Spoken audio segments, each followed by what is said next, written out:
Welcome to this special edition of the Air Force Gradcast, a production of the Long Blue Line Podcast Network, presented by the U.S. Air Force Academy Association and Foundation. I'm your host, Lieutenant Colonel Retired Naviere Walkewicz, Class of '99. We're honored to feature the Superintendent of the United States Air Force Academy, Lieutenant General Tony Bauernfeind, Class of '91. In this presentation, General Bauernfeind will share important updates on current initiatives and developments at our Air Force Academy. Following his remarks, he and I will sit down for a conversation during which he'll respond to questions submitted by graduates and in our alumni community. So now, without further ado, General Bauernfeind, thank you for being here, sir.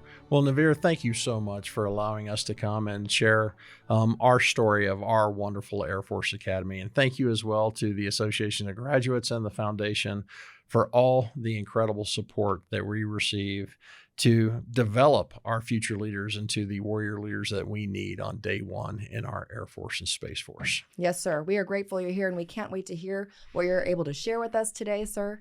So we can jump right in if you're ready. Wonderful. So I would like to share with you an updated mission brief of where we are going at the United States Air Force Academy. And during this time, we'd like to share not only our leadership team that's taking on the transformation that has been mandated, but also to update our alumni on our mission, our vision, our priorities, and our mission sets, as well as talk about how we are creating warfighters, leaders of character and quality, and critical thinkers, and provide an update of how we are transforming this amazing institution to develop those warrior leaders that we need to keep our adversaries at bay. Yes, sir. So, as always, I like to start all briefings with a little video that highlight what our cadets are doing, and our incredible public affairs team and video team put together the following video that shows what our cadets have been doing over the last 6 months.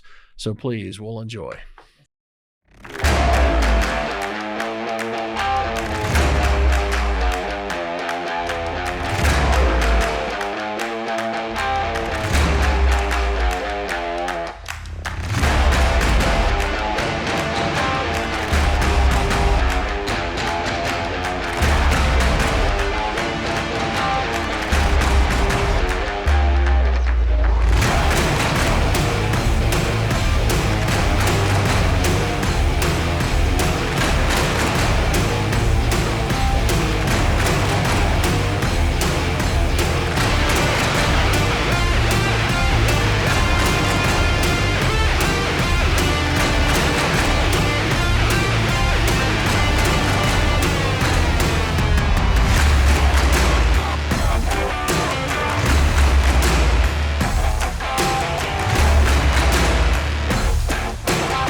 So you can see that our cadets have been absolutely busy over the last few months, and I can attest that this summer is they've brought the throttles up even more and are bringing even more energy to their training, their education, their development. But let me first talk about the amazing team at the senior leadership levels at the United States Air Force Academy, because we could not do what we're doing without this incredible team. So first, we're welcoming Brigadier General Nicholas Evans as our new Vice Superintendent, coming out as the 18th Wing Commander at Kadena Air Base, bringing wonderful operational experience to bear, as well as academic bona fides to be our Vice Superintendent. Our Command Chief remains Command Chief John Alsvig, And our commandant, it remains to be Brigadier General Marks, and Colonel Steve Hasted is our acting dean as we work to bring a new dean into bear. Miss Gail Colvin is our stalwart chief of staff with her wisdom from the class of 80 that keeps us moving forward. Miss Jen Block is our executive athletics director. Mr. Nate Pine is our director of athletics. And our brand new wing commander at the 10th Air Base Wing, Colonel Ahave Brown. And we all know that nothing happens at Usafa without the 10th Air Base Wing providing the foundational support. But also Colonel Taylor from the 306 Flying Training Wing, and Colonel Silva is our Space Detachment Commander.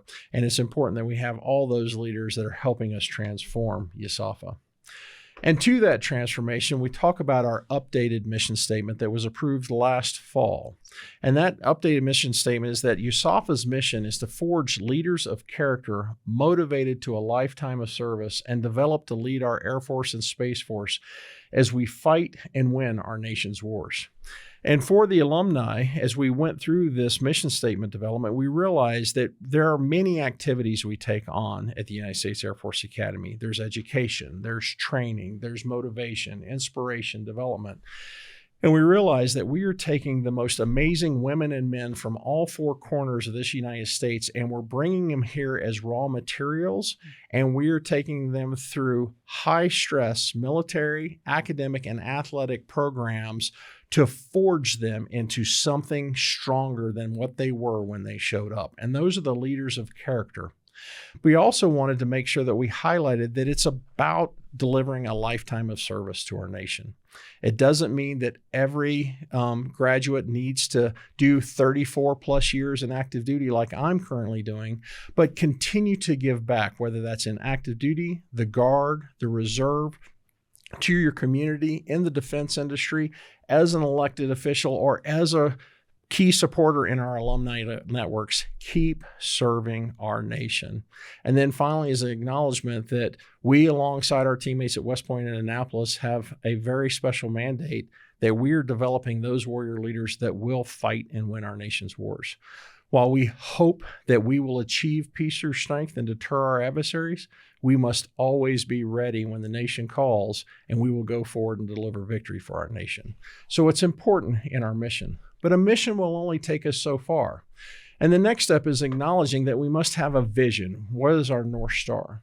And our North Star is we will remain and continue to be the nation's premier service academy, that we're bringing in rigorous, adversary-focused military training that achieves a standard, that achieves a requirement, and not just training for training's sake, but also maintain our level as a nationally recognized academic program with highly competitive athletics, and acknowledging that for us to deliver on those four, we must continue to sustain a world-class installation, but more importantly, continue to bring in professional and dedicated permanent party into our faculty, our coaches, our headquarters. Our installation support requires our outstanding permanent party. And so our vision moves us forward. And from our mission and our vision, we have established three key priorities, and those priorities will guide our decision-making. But let me take your attention to the bottom first. The bottom is our foundational aspect, that we build all of our aspects upon our service core values of our Air Force and our Space Force, of integrity first, service before self, excellence all we do, courage, character, connection, and commitment. And those we build upon further foundationally to acknowledge that we are in the military, and all aspects of military operations activities require a strict adherence to standard. What is the task that we are executing? What are the conditions on which we will execute those tasks? And what standards do we expect, especially in high-end warfare where our standards are so tight? We also acknowledge that what is special about us is our honor code. It is foundational to our character. And we'll talk more about that as we build upon this, but realizing that the class of 59 that established our honor code, it has been foundational to the development of our leaders of character and quality as we move forward. And then adding into the fact that leaders who build lethal warfighting teams, they do it from a position of respect, and teamwork. That they take their team and they support them. They hold them accountable, but they push them to rise above what they could think they could personally achieve. And how do we build those future leaders that are going to take teammates from all four corners of this United States and make sure every single teammate is seen, heard, and valued and can give everything possible to the mission at hand? And that leads us to our priorities. That our priorities are, we are here to forge warfighters to win, to inspire leaders of character and quality, and finally, to motivate critical thinkers to adapt, because all three are important. And that takes us to our mission sets, because those three priorities span across everything we do in a cadet's journey at the United States Air Force Academy.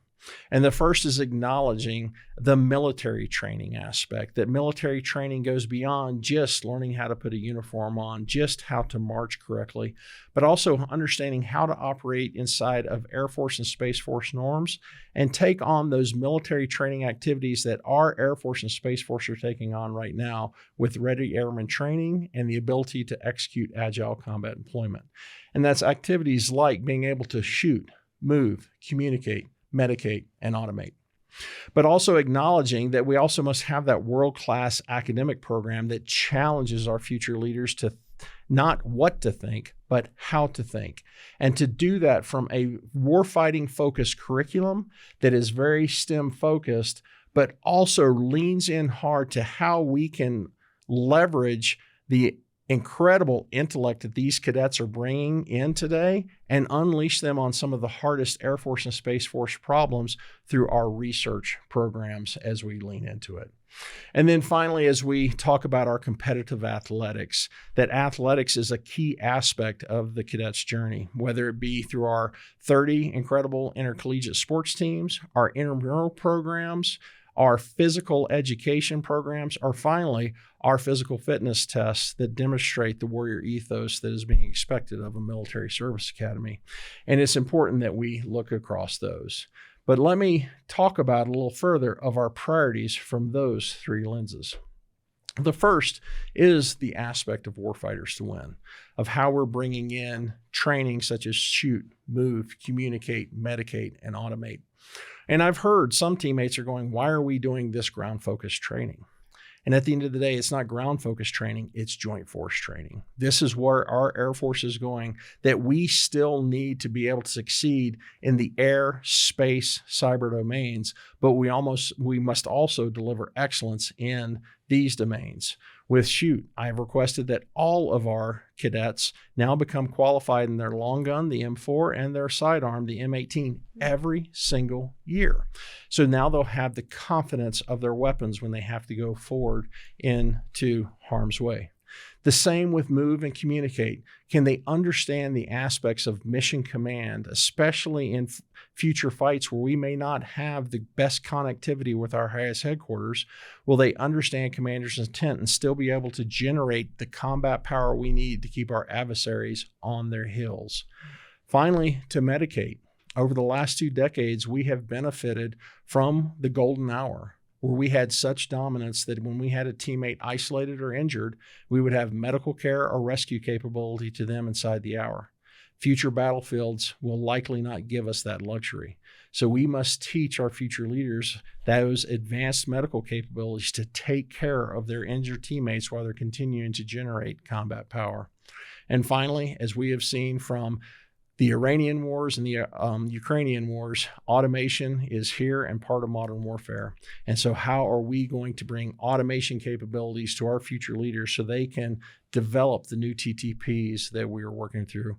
And again, thank you to the Association of Graduates and Foundation, because y'all provided the seed funding for our first automation efforts this summer. So thank you so much.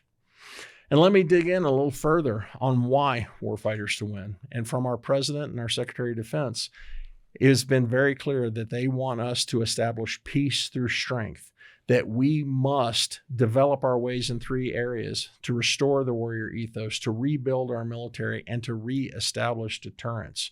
And we have gotten that guidance very clear from our leadership, and we will prepare our future leaders in that mind. And we have added that over the last year by bringing in year-round warfighting training. So not only during the summer periods, but also through the academic year, are we asking our future warrior leaders to take on the military mission, the academic mission, and the athletic mission as we move forward. And as discussed, it is directly aligned to our Air Force with Ready Airman training and our Agile Combat Employment. And over the last year, we took our baby steps.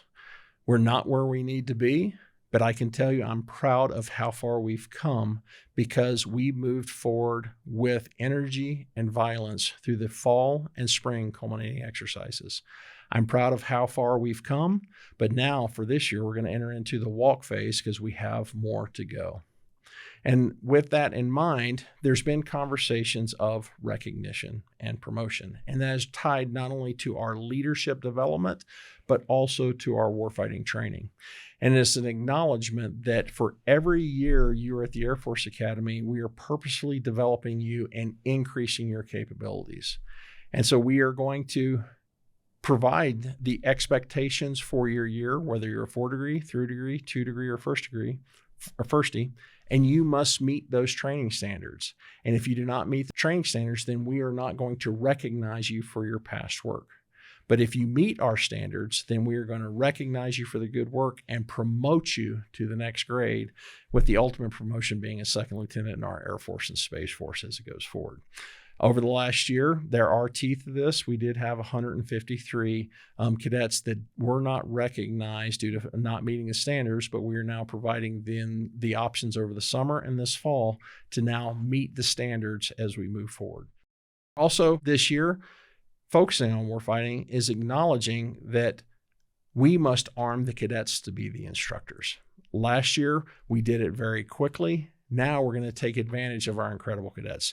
Just like our cadets do exceptional things, teaching each other how to fly, teaching each other how to jump during our free fall program. But now we are working through the Cadet Warfighter Instructor course, a beta course, where we will teach cadets to be those instructors inside of our squadrons during the academic year to take on how to teach how to shoot, to move, to communicate, to automate, and medicate. And we're one more week left in our inaugural Cadet Warfighter Instructor course. I know we will learn much from this beta iteration, but I'm excited to see what we learn for this as we go into the academic year and unleash these cadets and train ourselves. We're also very appreciative from the Foundation for the establishment of the Institute of Future Conflict. And the Institute of Future Conflict has been around for a couple of years and has already forced us to focus and think differently. And I would offer to you the reason behind that is because they are focused on our adversaries. So I like to call them our adversary-focused disruptors. They are going to bring ideas to bear that force us to change the way we develop our cadets for the future because they're looking at what our adversaries are doing.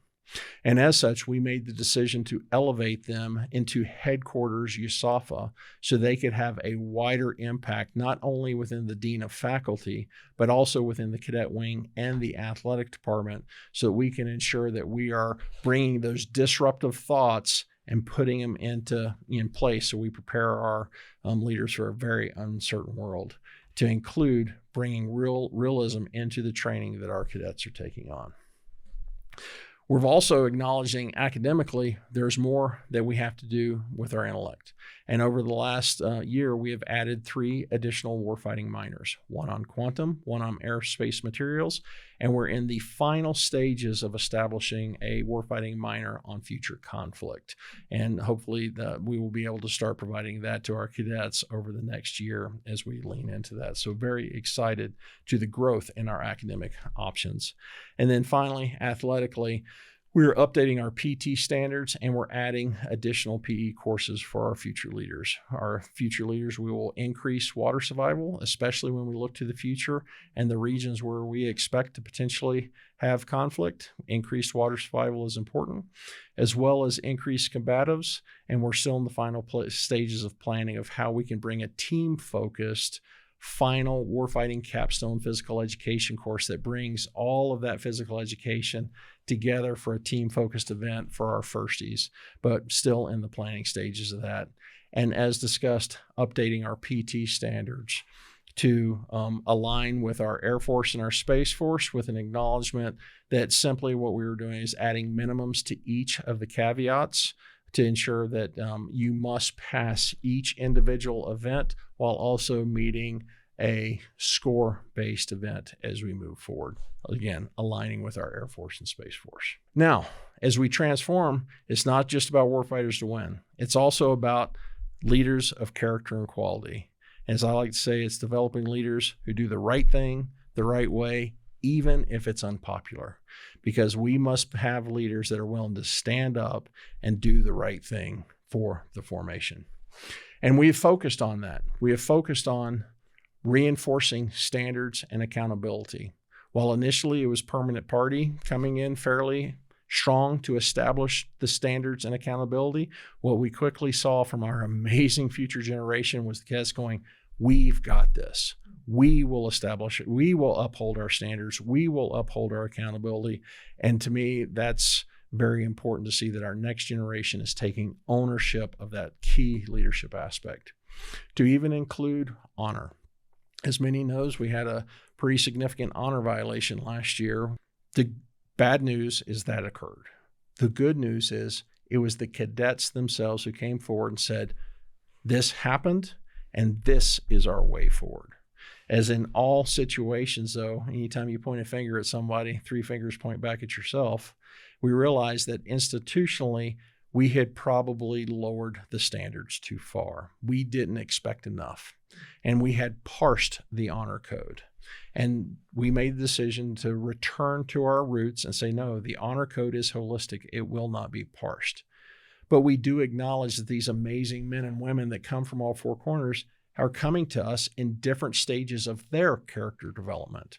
And so the sanctions that come from an honor violation for somebody with us for a few weeks or a couple months may be far different than the sanctions of somebody that are weeks or months out from commissioning and graduation. So ensuring that we have a tiered sanction system to deal with our honor violations, and very proud of the ownership that our cadets took with our honor system, and we are reinforcing their efforts as we move forward. We've also pivoted strongly to a 4-class system. My observation is through time at the Air Force Academy, we've ebbed and flowed from a 4-class leadership development system to a 4th-class leadership development system. I would offer that we had gotten to the point where the majority of training and focus was on the 4 degrees. When we are blessed to have our future leaders for 47 months, we should be developing them the entire 47 months. And so we have developed the 4-class leadership system where for their 4-degree year, we will focus them on being good teammates and followers. For the 3-degree year, we will focus on them being good frontline engaged supervisors. 2 degrees as team leaders, and firsties as unit leaders representing those roles in our Air Force, from cadet squadron commander to DO to executive officer to A1 through A6 staff positions, and flight commander, and taking on those responsibilities. And again, just like we talked about in warfighting training, there's assessment mechanisms for each of these that they must meet leadership assessments that will go into whether or not they are recognized and promoted to the next grade as it moves forward. We executed the first year last year. I would offer that it was successful, but we have learned much from the process. And as we go into the second year, I think we're going to be able to go even further with our 4-class leadership and development. We've also doubled down on discipline, that standards and accountability are important. And if you fail to meet our standards, then you must be held accountable, not only with punitive aspects, but also with rehabilitative aspects. It's a 2-edged pincer movement as we went forward. And from my time at the Academy, I will offer to you, while I may not have enjoyed it at the time, I benefited greatly from both, because it forced me to reflect upon what got me in that situation and how I can take ownership of my own development as we move forward. So that is one of the aspects we've returned to. And then finally, for our National Character and Leadership Symposium, let's focus on those character elements that we find through warfighting. And then for next year, we're going to focus on the courage required to overcome adversity in a warfighting environment. And so I'm very excited as we get the speakers identified for both the fall, a shorter fall iteration, and the normal spring iteration, sharing those speakers with the wider alumni environment. And then finally, talking about those critical thinkers to the depth. I jokingly tell our cadets that, since I was in the 90s, we got to solve all the easy problems, and all that is left are all the wicked hard problems.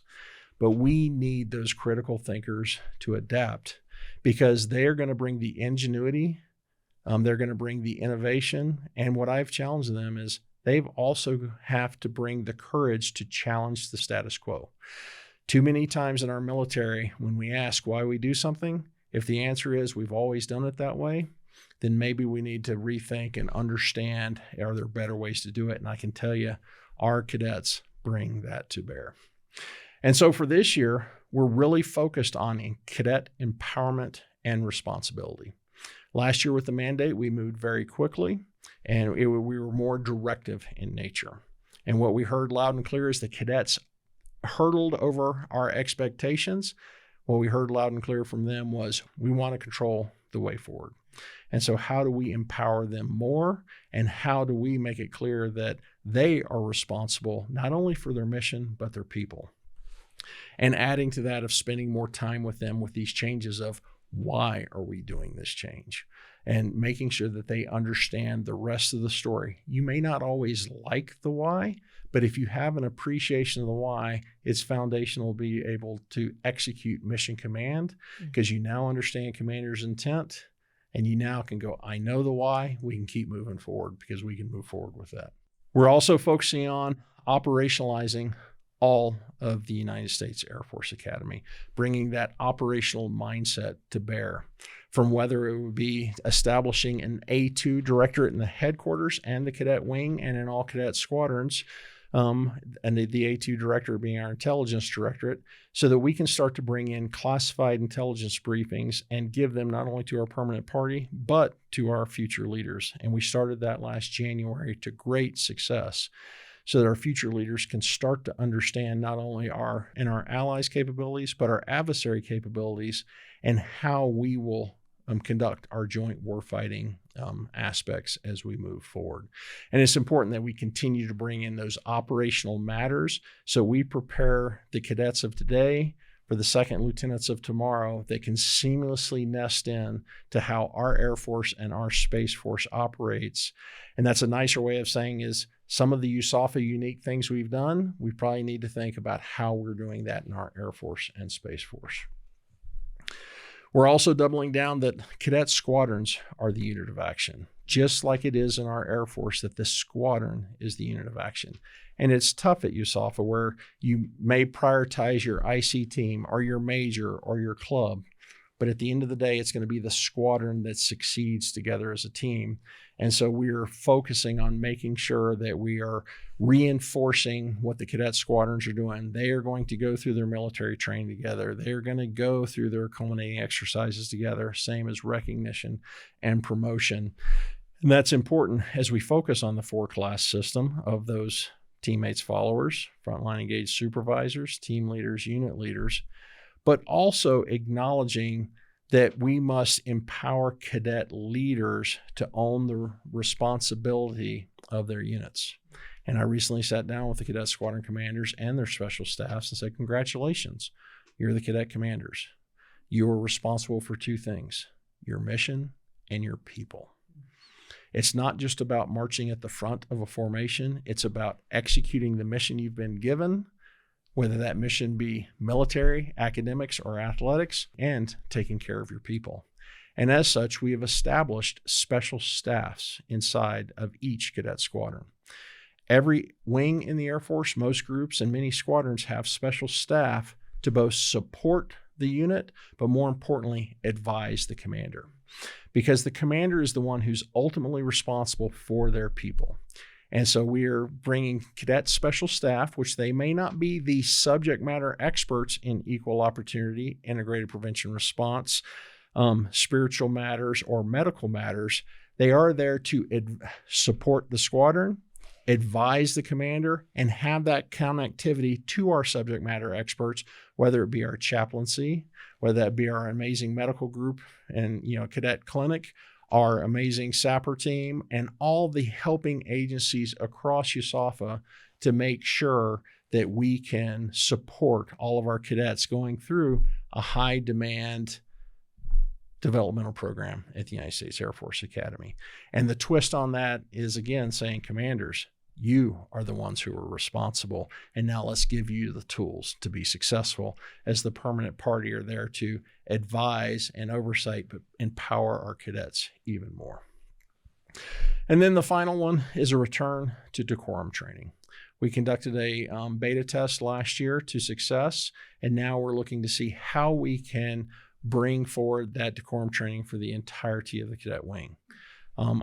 This is not a return to the days of wine pairings, but it is an acknowledgement that as an officer in our Air Force and Space Force, when you go to events, you're not only representing yourself, you're representing your team, you're representing your unit.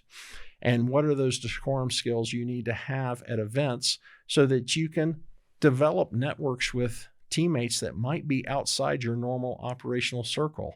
Or how do you ensure how you engage with other teammates so you can learn more about the world you're in? And so it's important that we establish that decorum focus, and I'm looking forward to how we can squeeze that into the complicated lives of all of our cadets as we move forward.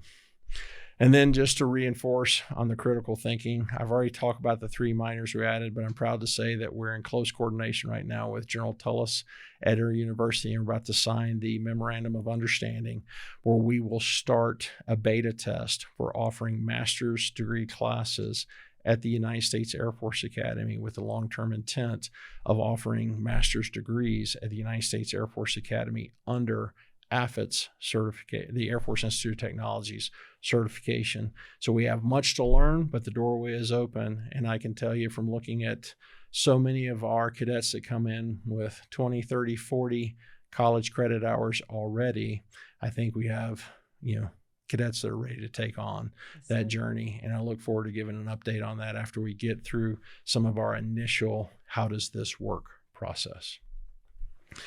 So just to summarize, our mission, our vision, our priorities are delivering what we need. And it's those warrior leaders that are ready on day one in our Air Force and Space Force. And thanks to our amazing team, whether it be in the senior leader team, but more importantly, those incredible permanent party that are working the long hours, whether it's in Fairchild Hall, Saigon Hall, Vandenberg Hall, in the tunnels, in the heat plant, in the Child Development Center, down at Clune Arena, out in Jacks Valley, our permanent party are crushing it. And it's important because our nation deserves the best leaders that we can give the 330,000 airmen and guardians that are standing watch for our nation. Thank you. Thank you for sharing the mission brief. I think many of us as graduates think, we know what happens at the academy, but you actually sharing what you've accomplished in just a year is a bit mind-blowing, sir. No, thank you. And I at times am concerned at how fast we are moving. But I also know that we must move this fast. The adversaries are watching us, and they are choosing when is the right time to test our nation. And so in order to achieve peace through strength, we must display that deterrence, that warfighting ethos, that warfighting capability, so we keep our adversaries waking up every single morning going, today is not the day to test the United States. Yes, sir. That is right on point. Yes, sir. Well, I would like to thank you in advance for taking on additional questions from our alumni and our graduate community. So if we might start, General, with some of the information across various channels that cuts about to our academics in the Department of Faculty. What would you be willing to share about the civilian workforce reductions and any impacts to the Academy's academic faculty? First and foremost, the reduction of civilians is not just civilian faculty, it's through all civilians at the United States Air Force Academy, and as we were tracking throughout the entire Department of Defense. What makes it a little more challenging at the United States Air Force Academy is we have so many different civilian teammates, from firefighters to childcare workers to coaches to headquarters staff personnel and faculty. And as we lean into the conversations about all of our civilian teammates. The first challenge that we faced is historically, the United States Air Force Academy has been over our civilian pay budget. and we've received great support from the Department of Air Force to address our over execution. This year is a little different, and so that has to be a baseline consideration as we understand that we have to hire and maintain civilian teammates within the budget that the American public has given us as we lean forward. And to that point, thank you to the Association of Graduates and the foundation, as well as other Academy-focused foundations that have provided volunteer and funded volunteer support to give us that additional margin of excellence that helps us mitigate this matter. With respect to fiscal year 25, our Air Force is going through a reduction of civilian personnel to the tune of 5,000 billets. Of those 5,000 billets, the portion the United States Air Force Academy was a part of was 140 billets. And as we have moved through that reduction of 140 billets, we identified 104 billets as we went through a prioritization that were unencumbered or empty, but lower priority. Unfortunately, there are 36 billets that were encumbered, so someone inside of that billet as we move forward. And the goal with that is to continually work over the coming months of how we can move teammates laterally into open billets, either at the United States Air Force Academy or at other locations, so we keep their expertise inside of the greater Air Force Space Force enterprise. And our A1 team continues to work that aspect. But it's also making sure that we're being very clear with our teammates that when those billets become unfunded, at some point without funding, we're having to pay for that billet via other means. And so it's important for us to have frank conversations with our teammates to say, update your resume, start looking at some point. This will move forward. With respect to our faculty members, 16 took advantage of the government's deferred resignation program, which was a well-funded early retirement program, which allowed them to leave in the spring and basically go on admin leave and retain their pay to later in the fall, winter timeframe as that moves forward. We also had 3 that already had planned retirements, so they are moving forward. Unfortunately, we're staying hiring freeze, so no backfill. Right. But also 3 whose terms many of our civilian faculty are term employees that the end of their term came. Okay. And so we have backfilled them with active duty and reserve military faculty to keep our academic progress going forward. And thanks to our dean and their team, they are quickly adjusting, but they are making the changes they need to ensure that we continue to offer the majors that we promised to the class of 26 and continue to offer the courses as we move forward. For the fall semester, in addition to the 3 minors we've also added 4 additional classes, and there are 10 classes of the 753 in our course of instruction. There are 10 that we will not offer in the fall semester, but we will continue to still move forward.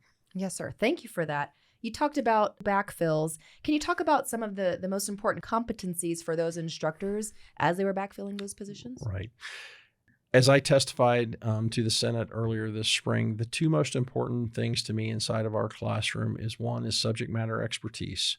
And we value the subject matter expertise brought to us by our professors, associate professors, our assistant professors, our permanent professors, our senior military faculty, and the depth they provide initially with a master's degree, but more importantly, those PhDs that bring extreme depth of that subject matter expertise, but also as a military service academy, that operationally relevant experience.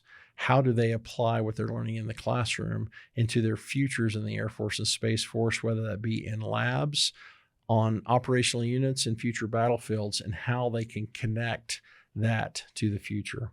And we have many of our civilian faculty are also veterans who are able to bring that strong connection to bear as it moves forward. Yes, sir. Well, you mentioned you were adding a few minors. Have there been any majors that have been removed from the program? And has this affected our accreditation in any way? No, ma'am. No majors have been impacted during this time. Every single year we go through a curriculum review, and we have a curriculum review committee where we will adjust as we move forward based upon guidance we receive from the Air Force and Space Force, but also what demand signals we're seeing from our cadets, what they're signing up for. But that is just an annual aspect to make sure that we have the right instructor corps to support the curriculum we need to develop and educate our future leaders for what the Air Force and Space Force is expecting. But 0 majors have been eliminated from the United States Air Force Academy. Thank you, sir, for clearing that up. Oh, and accreditation. We're in a good spot with accreditation. We maintain continual conversation with our accrediting bodies, whether it be the Higher Learning Commission or several of the engineering or STEM-focused accrediting bodies such as ABET. We're still in a good spot. In fact, this year we just approved our quality initiative, which is a key aspect to sustaining not only our accreditation, but showing that we're continuing to improve ourselves. And that quality initiative will focus strongly on data science. That's throughout excellent, all sir. of our curriculum. Yes, sir. I think that's wonderful. I know a lot of graduates were, maybe didn't have all the information of that. So I think that's wonderful that you just shared that. Something interesting you talked about in your brief was some masters, a beta testing for a master's program and working with AFIT. Can you expand a little bit more about that? And then do you see the Academy becoming a 5-year institution, or will we stay 4 years, 47 months? Right now, I believe that we will still stay a 47-month program because of our academic program is 47 months, our athletic program is 47 months, and most importantly, our leadership development and military program is 47 months. For the AFIT program, the vision is these amazing young Americans come in with so much academic credit. Many of them now are part of the Martinson Scholar Program. And thanks to Mr. Martinson's great support, we have a program that can focus on them going even further. What we can offer them now, the majority are taking multiple majors and multiple minors. What if in the future you didn't want to do multiple majors or minors, but you wanted to go and start on your master's degree, which many other institutes of higher learning are offering in a parallel aspect. And so in conversation with General Tullis, it would be, how can we start allowing cadets as early as their junior year start taking master's programs and achieve what would be required? Initial assessment is we will have some that can probably achieve it in 47 months.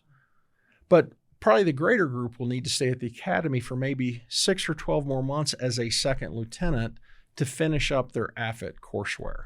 So they would stop their 47-month Usafa program, but continue with their master's program in the classroom in Fairchild and finish out their master's here is the vision. And we're working through this. I want to be very clear that this is beta. We have a lot to learn in this. And from my perspective, as I work with the Air Force to get greater support for this, this is going to be a strong cost saver for the Air Force. When our Air Force officers go to get master's degree, as a general rule, they are out of their operational career field for 2 years as they go to execute their 18-month AFIT program, plus 2 associated PCSs. Now we can show not only a time saving, but a cost savings. And now these second lieutenants are entering, a portion of them are entering their Air Force or Space Force with a master's degree. And it is not uncommon for many of our second lieutenants right now to even start their initial training, depending on what training is available, until the spring of the next year after they graduate.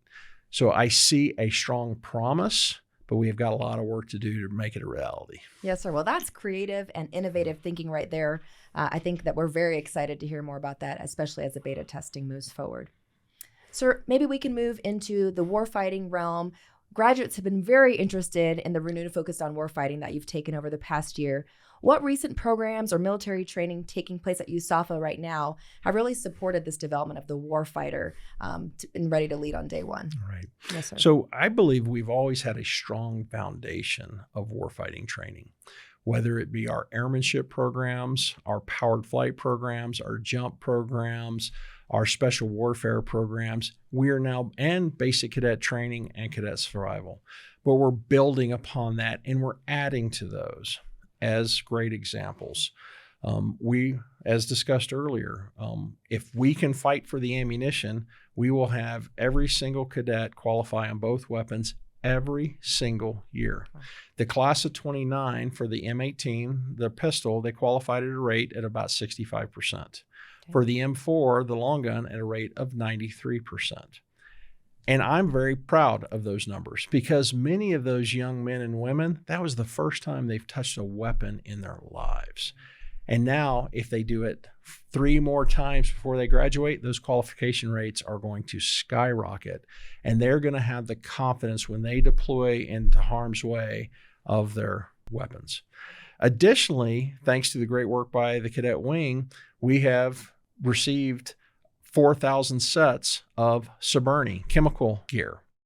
And so not only in basic training are they learning how to establish a forwarding operating base, defend it, but we're going past the days of where we walked into a tent, took our mask off, and then dealt with the wonderful fluids that came out of our bodies. Yes. But now going forward to how are you going to conduct ATSO operations, or the ability to survive and operate in deployed locations with chemical gear on. And was very proud to, partake in some of that training with the basic cadets, and they're really taking to understanding what is required. And then the final aspect is, as discussed, is the Cadet Warfighter Instructor course, is acknowledging that to be really good at those items, we need some subject matter expertise, but the subject matter expertise required to lead, train, and certify 4,000 cadets every year, we have to rely on cadet leaders. Right.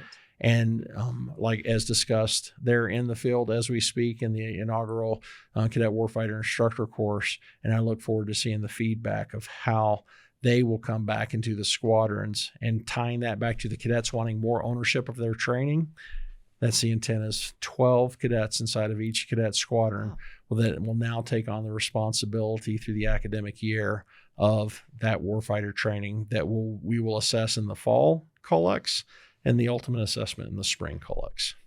So it really shows how you're building that, I think, that expertise within a squadron to support the squadron commander so they really are taking care of their people. I think that's outstanding. Yeah, and very excited about it. And I just want to say thank you again, because it was due to the generosity of the foundation that got us the seed corn to start the automation with 29 Group 2, the smaller UAVs, as we see automation in all modern day warfighting, unleashing the cadets on how they're going to use those UAVs to defend their forward operating bases, to understand what's across the ridge line as they move forward. And very excited to see where the cadets will take us in this, because I'm sure they're going to be far more innovative than my generation.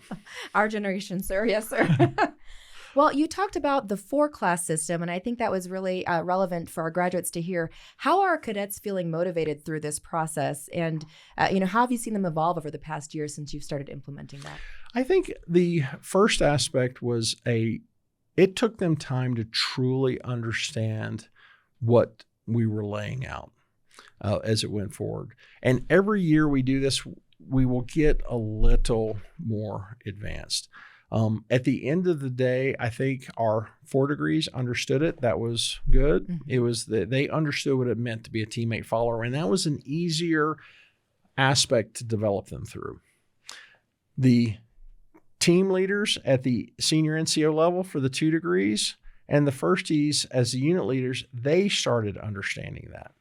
The biggest challenge we saw was with the 3 degrees.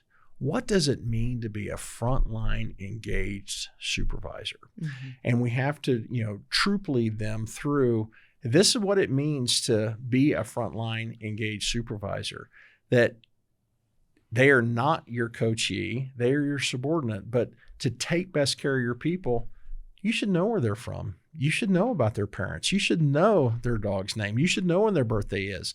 You should know when their next chemistry test is, when their next PT test is. And while you may not be able to tutor them on chemistry, you can get out there and motivate them for, hey, if the PT test is 3 weeks out, let's go run together. Let's go get on the pull-up bar together. Let's, be engaged.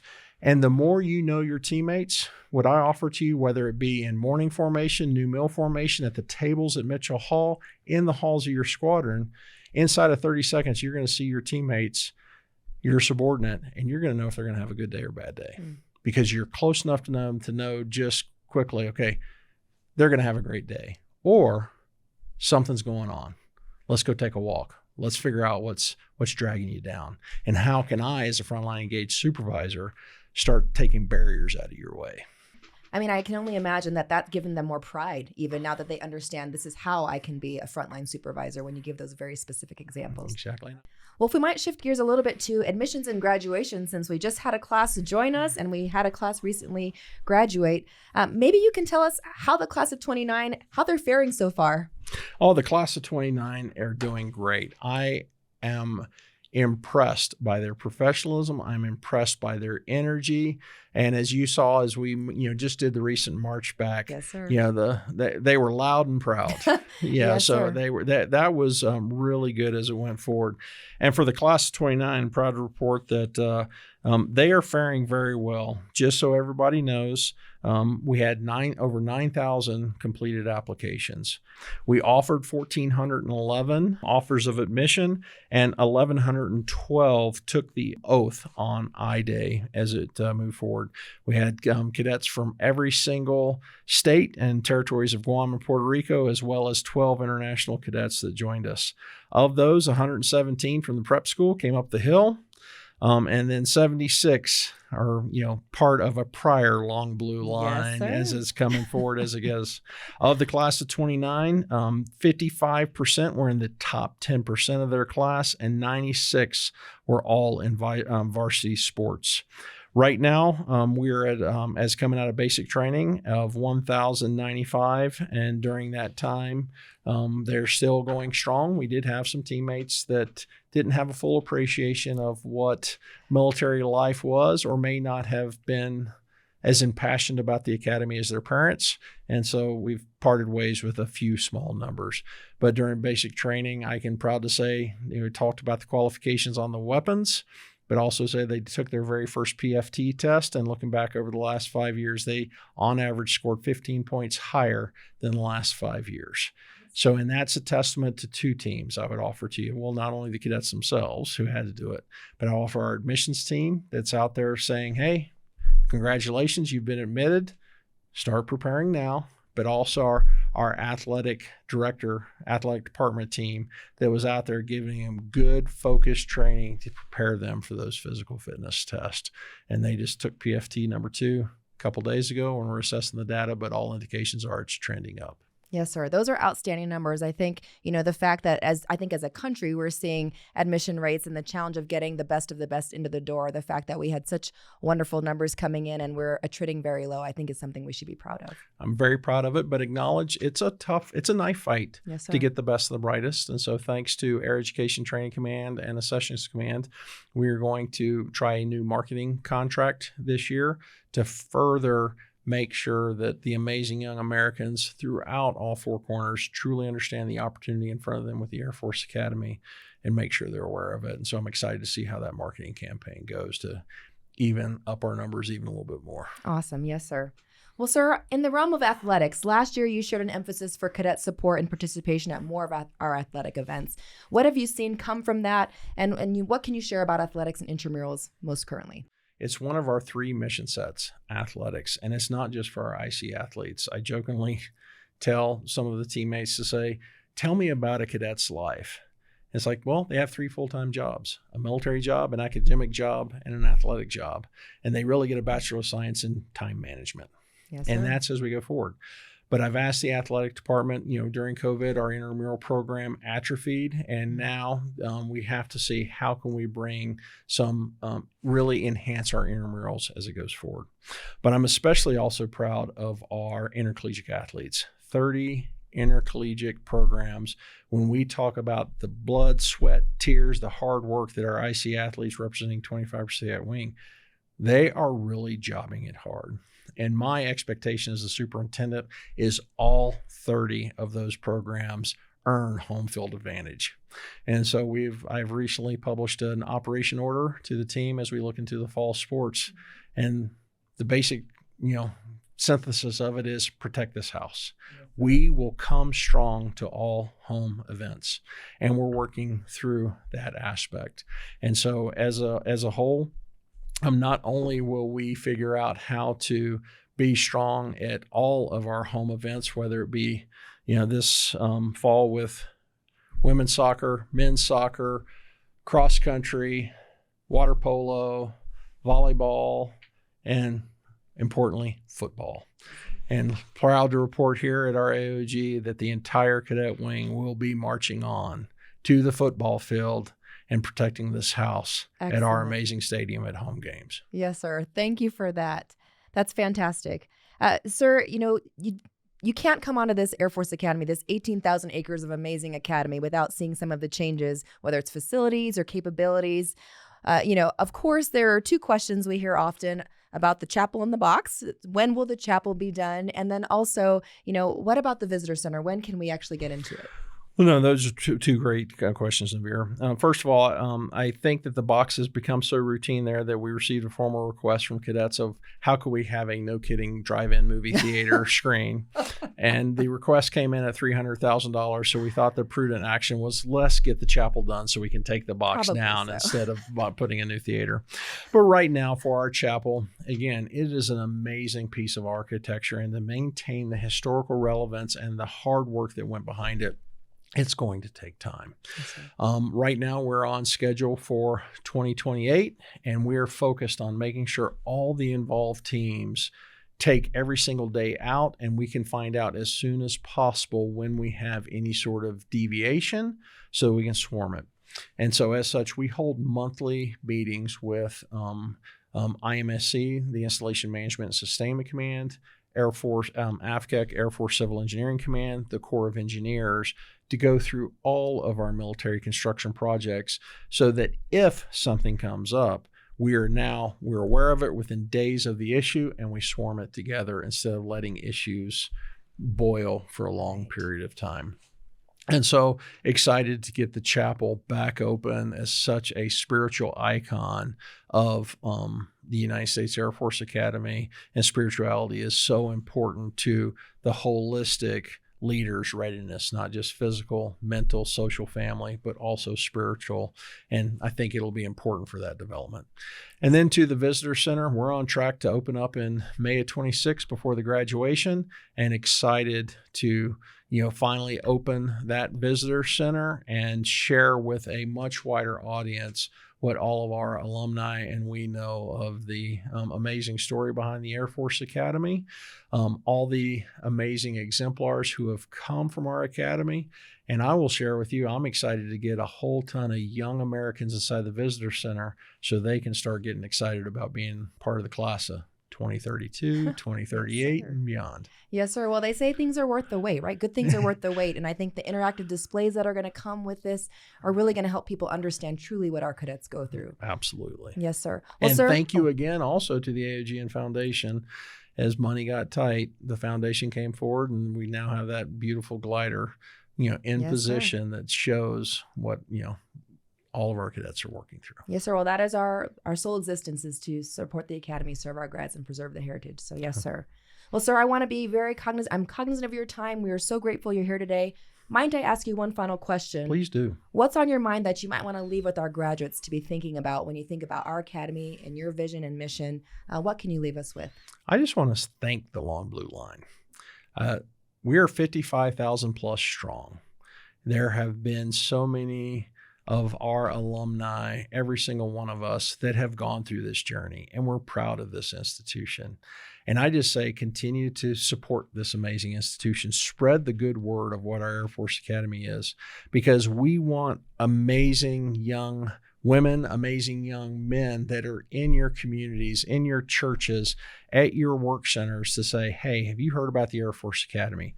That's the place for you. because our nation deserves the best. And just a final thanks to the alumni. And as a superintendent, I'm proud to be in this position with my amazing teammates. And any alumni that wants to ask me what's the rest of the story, I am always available. Please hit me up in the hallways, on the trotso, on the field, and I look forward to the conversations. This has been a special edition of the Air Force Gradcast. On behalf of the Long Blue Line Podcast Network and the U.S. Air Force Academy Association and Foundation, thank you for joining us. It's been a privilege to hear directly from Lieutenant General Bauernfeind and to share updates and perspectives relevant to graduates across our Academy community. Thank you for your continued connection, commitment, and support of our United States Air Force Academy. I'm Lieutenant Colonel Retired Naviere Walkewicz, Class of '99. Until next time.